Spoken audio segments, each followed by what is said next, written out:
Hey kids, are you ready for some good old redundant nostalgia? Hey, it's this game again. It's that company that doesn't exist anymore.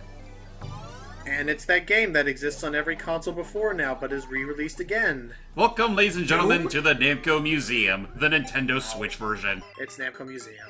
I know. 12-ish games for a healthy $30. $30 is not too bad, but... For what it's worth, no, though I will admit, like, they do have some good games on here, like fucking Splatterhouse and all things. Nice. But, I will admit, I kind of was hoping they'd add just a little more. So is this kind of like with Mario Kart 8 Deluxe, where it's kind of one of those things where it's like, if you didn't own it before now, this is a good time to purchase it, otherwise you kind of aren't getting too much else? I would say yes, because I mean the only reason I'm a little disappointed is just because I've had prior experience with other Namco Museum games, which have much more content, like say the Mega Mix on the Wii, which has a shitload of stuff. Though I think that one went for retail price anyway. So I do like that the characters, their official names, not the nicknames, are actually just references to their playstyle. Yeah, their playstyle. Yeah. Anyway, so back to you, James. Though that being said, if I'm not mistaken, I think the Japanese version of Pac-Man has a bit more. How should I put this? The naming schema for them, aside from the usual Blinky, Inky, Blinky, and Kite, is a bit better than what we got. But yeah, with that said, ladies and gentlemen, the first game we're showing off is the oh-so-nostalgic Pac-Man, which I'm sure we've all seen, like, what, 30 times by now? Oh, crap! Oh, God! Careful! Don't you fucking dare, Blinky! Dude. I know your strategy! No. Shit! Well... Whap, whap, whap. So what is the format that you're going to do for all these games? I'll show off a handful of these games. Not showing off all of them, otherwise that'd be kind of a waste. Kind of a waste. But rest assured, I only show off nothing but the best. Save for one, which I was tempted to do, but I realized I probably would go over the 20-so minutes I wanted to go with this game. So yeah, we're just gonna start off with good old reliable, and then go into really weird territory from here on out. Fuck the ghosts! Go after the last line! But I'm hungry. And that was his last word.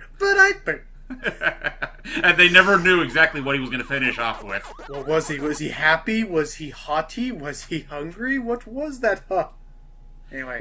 And then it's like, well, you know what? If this were like the Ghostly Adventures Pac-Man, I think it would be oh so obvious what his last words would be. Yeah. His words would be, "I'm a meme." That was written dialogue from the show. Yes, it was, and it was pretty much them satisfying their inflation fetish. Did you not hear about this, Matt? That line, "I'm a meme," is in this show. No, I didn't. Well, we got something to show you later. Sure to go viral. Oh man, I'm a meme. This would be funny if it wasn't so horrible. No, don't show him. It's horrifically cringy. Basically, like, he gets sick. It's basically like the Suds with SpongeBob or something. I don't know. And everyone starts. I always just assumed he had zits or something. Maybe, but basically everyone starts taking photos of him, like, haha, like they start posting it online. So the idea is that the correct terminology should have been, "Oh no, now I'm gonna be going viral," which would make more sense playing off of the joke of an illness, like a virus. Yeah. But he says, and I quote, "Aw, now I'm a meme." Well, it also doesn't help too that I think he ate the power berry that turns him into a fucking balloon. That too. That's pretty much what's accentuated the whole thing. God damn it. Damn it, I got pinked. You are the classic. So, but with that said, yeah, that's pretty much what we'll show off with Pac-Man. We don't really need to go any further than we need to. But after you get a game over, or whatever, you do have the option to save your high score or whatever to online leaderboards. But yeah, these are all the games you have available, and you can actually select them rather easily. No, I apologize also people who are listening if I sound under the weather. It's either allergies or something. Ugh. Yeah, he actually Galaga, one of my favorite allergies. Galaga 88, the one of my updated favorite version allergies, of one of my favorite arcade titles. Your favorite allergies? That'd be fucking crazy. So, Galaga, yay!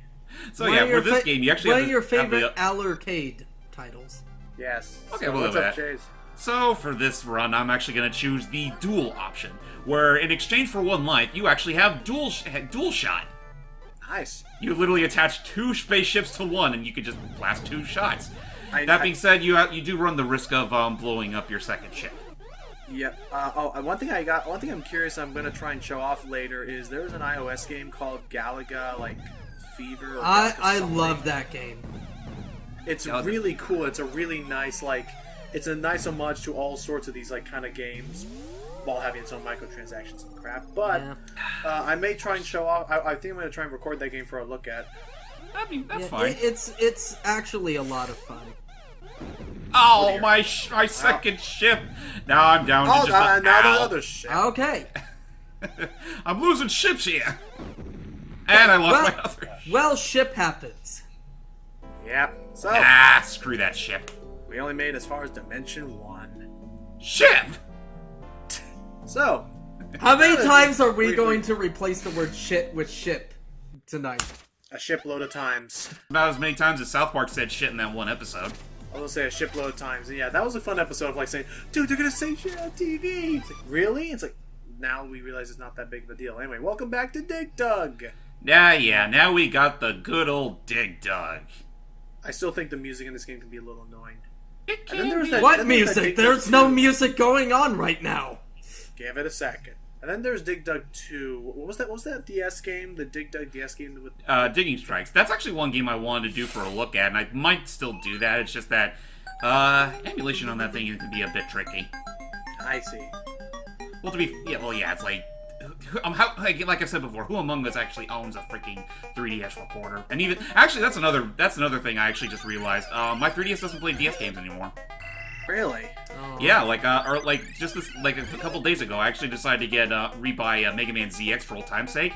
Wouldn't work on me, and then I actually tested out the other DS game I've owned for a little while, Beautiful Joe Double Trouble. That game stopped working as well. So I don't know how that happened, and I the ran monster out. got away. Also, Dig Dug is one of those games where you only get music if you're moving. That I always thought was kind of funny. Careful the rock. Ah! But no, there was a Dig Dug game that was also on DS. Mhm, It like and- involved you like dropping monsters into like water by like. It was basically a pretty much a whole double standard. Like, it was basically combining the ideas of both the original and the original game and the sequel and turning it into like one big mesh. And I mean, for what it was worth, it was very interesting. Although you could sort of tell it was kind of made on the cheap. I just think that like some of the stages could be utter BS if like you were just about to drop the monster and then it jumped, Oh, that's always the fucking worst. Eh. and now you're stuck because now you can't lower the other platform without killing yourself. It's just I mean, by that point, wouldn't the game automatically consider that like a life loss or something like that? nope. Because you have no other means means of dropping the monster. I know it's dumb, but other than that, I mean, for what it's worth, I still think it. I mean, I do have some nostalgic ties to that game, so maybe sooner or later we'll look at it. But yeah, we still have the original Dig Dug. Just gonna see how far I can go until I popped every single jerk off. What are we doing? Are we like we're just like and what are we trying to do again? We're trying to hang on. Nice. We're exterminating the monsters. We're literally trying to kill these innocent creatures that were doing nothing but minding their own business. Mining their Oh, own green business, beans. you could say. Oh. Come But, right up. But anyway, too late. You shall not escape. You shall not pass! I am your deliverer, Taizo Hori. Okay, that's really not what he sounds like, but Oh, I have a question. When it comes to the dirt, does color actually change anything? not really. It makes it a like- little prettier to look at. It does make it look prettier to look at, but yeah. Oh no, you don't. Get back here, you. Phew. You know, all things considered, they're technically supposed to be balloon creatures, so would they really be that hostile? jeez. Oh shit. Well, then again, there is these guys who breathe fucking fire. I don't know what the pukas were meant to be, but whatever. And to think and later on, the pukas would actually be friendly little creatures that were good old buds with Pac-Man. Oh yeah. Yep, I mean, they again. celebrate his Anyway. birthday party for fuck's sake. Yes, again, let us not forget that, like, literally these characters. Guys, We've been killing all these guys. it's I fucking know, time we're for not, but- Splatterhouse. Hooray! I'm still fucking shocked that this game was added onto this Namco museum in particular. And I think it's because of this game alone, along with Rolling Thunder 1 and 2, that this game got a T rating. Isn't it like... Oh, careful. Run, honey. Isn't it, like, theorized that the zombie from Wreck-It Ralph is from this game? Carrying the axes? No, it's actually believed to be from House of the Dead. I didn't know the zombies carried axes in that game. There are a couple They do. zombies that carry axes, yes. But yeah, with Splatterhouse, our story is this: a man named Rick and his girlfriend Jennifer, in one stormy night, they pretty much got themselves lost and have to retreat to this house where Rick got killed and his girlfriend got kidnapped. But now we have to rely on the aid of this mask, the Terror Mask, to pretty much bring us back to life and help us save our girlfriend. Spoiler warning: she turns into a monster and she fucking dies.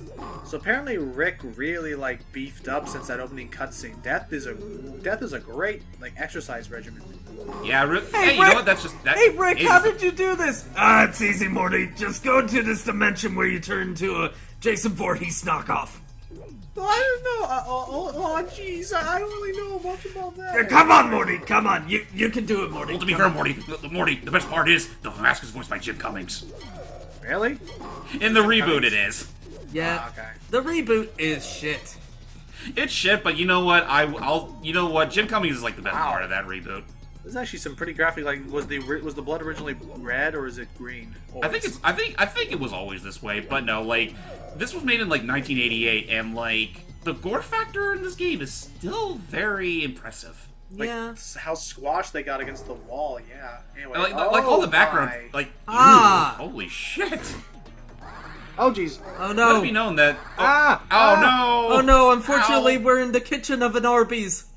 Oh god! It's not that bad. So this is where they keep the meats. We got the am meats. the source. Wait, we got the meats, and just like trying to eat it, it will kill you. Arby's, we have the slaughter. I don't really eat much at Arby's, but their Twitter account's fun. Oh yeah, no, I've never eaten at an Arby's actually. their Twitter is really impressive. They have some nice barbecue barbecue sandwiches and burgers and stuff. Oh, I think it's over. Oh shit! Oh jeez. I actually have never been to Arby's. Really? Yeah.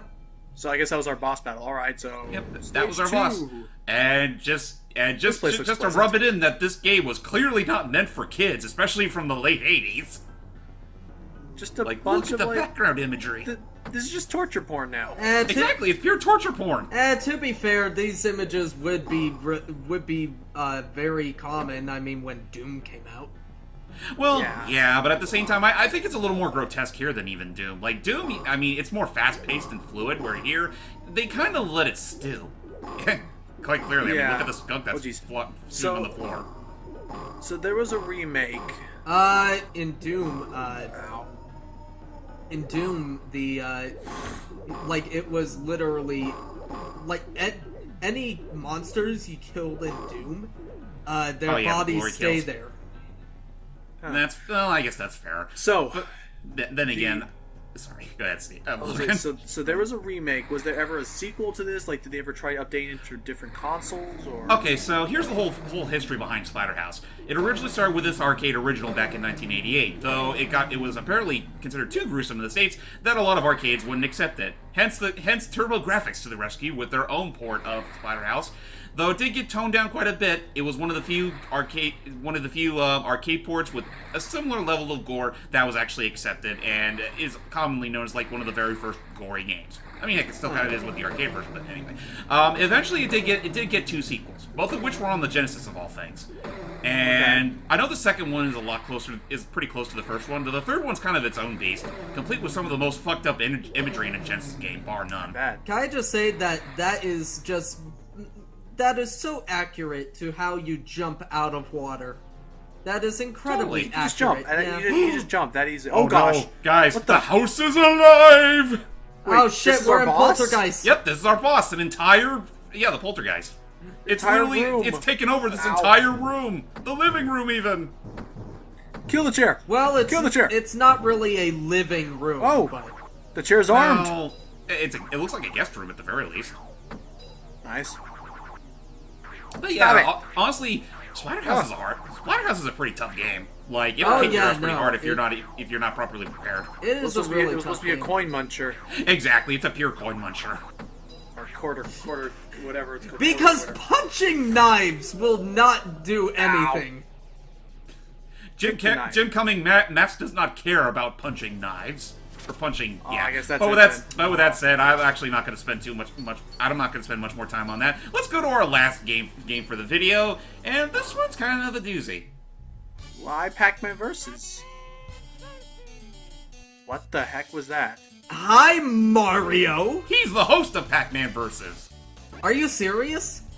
Dead serious. Mario literally, like, Mario's the actual host of this game. Like, when you're playing the game, he actually gives out quips every now and then on the players' progress. But anyway, Pac-Man Versus. This originally came out at around 2003 and was sort of a pack-in game along with such Namco classics like Pac-Man World 2, iNinja, and this one racing game, which I don't immediately remember the name of. I remember trying to play this with you in an arcade, and the down joystick didn't work. You destroyed me. It wasn't, I don't think it was this game, it was a different game, but with that said... Oh, jeez. So yeah, the whole point of the game, three of the players are controlling the ghost, while the other is controlling a Pac-Man. Now here's the whole deal. For the Namco Museum version, they actually have two modes, one for one console and one for the double monitor. The one with the double monitor is a lot closer to the original than the single console. The single console is a bit different in that you only have 3 players as opposed to... Oh, I like how you have have limited view Nice. until you pick up like a cherry or something. The ghost can actually can pick up the corner cherries, better. and that's... Yep, and they also add to your score. The whole point of the game is to get the goal score on the top, and then you're the winner. So I would say this is actually a pretty neat concept for a game. I never knew that you could do oh, thank you, Mario. Like, is there actually like other like and you can follow the trail? Oh crap! Oh jeez! Run! No way! It's the Pac-Man! But what was I gonna say? Is there like oh, crap, what was I gonna say? Has a game ever done this before now? I assume this was probably the first. Because, Nice. there we go. Nice. But, yeah, I know this was the first. That Battle Royale game that you and I played, like, a while back, that's a different game. In fact, that was, like, a much later game. Like, I would say, like, a couple of years, it was made, like, a couple of years Battle ago. Royale had a video game? I been want to around. play that. But, anyway. But no, this game here is pretty, well, kind of ancient. Like, again, it was released in 2013. Uh-oh. Oh, jeez, no! But, Close one. But yeah, for the single console version, you only have access to like I think it's only like a 3-player sort of game, where you have like the 3 you pretty much have like you can only play as the ghost. Pac-Man, I think, is a solo character. Pac-Man's only playable in the duel shit. Yeah, Pac-Man's only playable in the duel. Well, actually, But okay, now let me recenter my thoughts. Okay, so the original point of the game. You technically have, like, all the players are their own ghosts. There's a red ghost, there's a blue ghost, there's a pink ghost, and there's a green ghost. Where's the orange ghost? Fuck it, he went on vacation. Basically what happens is that in every match, one of the ghosts will... To be fair, Clyde is the stupid one. Well, that's true. He is a pretty carefree idiot, but anyway... The whole point of the game is that in every match, one of the 4 ghosts gets to take control of Pac-Man, and the other 3 ghosts has to catch him. The whole goal of the game is for one of those ghosts to reach the top score, and they automatically win. Okay. Now, like if we were playing the game normally, if one player was able to win the round, like I just did right here, I would then take control of Pac-Man. Okay, but they don't do that now. No, unfortunately, the single console thing only lets you play as the ghost. Darn. Man, I never. Wow. Ironically enough, when you play as the spooky ghost, the whole game kind of ends up being like a survival horror game trying to avoid Pac-Man. Yeah. In a matter of speaking, yes. Kind of makes me wish that this concept actually got some sort of revitalization, whether it be like a something for a 3rd championship edition or something. You know, because I assume there's no online. I assume there's no online multiplayer. Unfortunately, there is not. Though that would be pretty freaking sweet. I know. But of In course fact, there wouldn't be for here's an interesting little something. For you folks at home, if you don't want to automatically pay the $30 for the entire museum, There is a demo version of the game which lets you play the single screen Pac-Man versus, or no, it's either the single screen or I think it might be both options. Only downside is that you can't play it solo. Okay. Whereas here, where you actually can play it solo, in fact, that's actually a first for Pac-Man versus. You actually can play the game by yourself, but unfortunately, you can only do the single screen option, so you'll never be able to play as Pac-Man. One more win should give us this title. Yep. Give us the title of. Literally, you're going for the win. Exactly, I'm going for the win. And done. But yeah, So- let's see which ghost will win. So Mario being a narrator, like, I almost wonder if he should do other games. I mean, I wouldn't mind seeing him take other narrator roles. Like, imagine him being like the whole narrator for stuff like, oh shit, oh no, oh god, thank God, his AI shit the bed there. But No, wait, no, is Pac-Man's view limited as well? well, yeah, but actually I was about to. There we go. Boom! Game over. So let's see who won the game. Look, it's almost as if you're the one recording this. Totally. Yep. Otherwise, he would have scrapped the recording. Just I gotta start over back. Oh, thank you, Mario. Back to Ladies champion! Woohoo! Sorry, folks. Woohoo! It's okay. Yeah, I assume you guys didn't hear it the first time. But with that said, ladies and gentlemen, that is it for our look at on the Namco Museum for the Nintendo Switch. I mean, for $30, like, it's not a bad deal. I just wish there were a few more games to complement it. Like, say, I don't know, Mappy or I know there was another one. Oh god, Klonoa. Dude, that would be instant. If they but, could port Klonoa up to the Switch, I'd be down. But oh, dude, a freaking Klonoa collection on the Switch would be freaking glorious. But no, I'm sorry, I'm sort of stretching it here. I'm JamesmanXtreme. Lucky Jack 20, who's sick. Ronnie J. Koopa, who is going on a date. And here we shall stand, expecting a few get well soon letters and good luck on the date messages from our folks. Until next time, everybody. Bye-bye. Bye.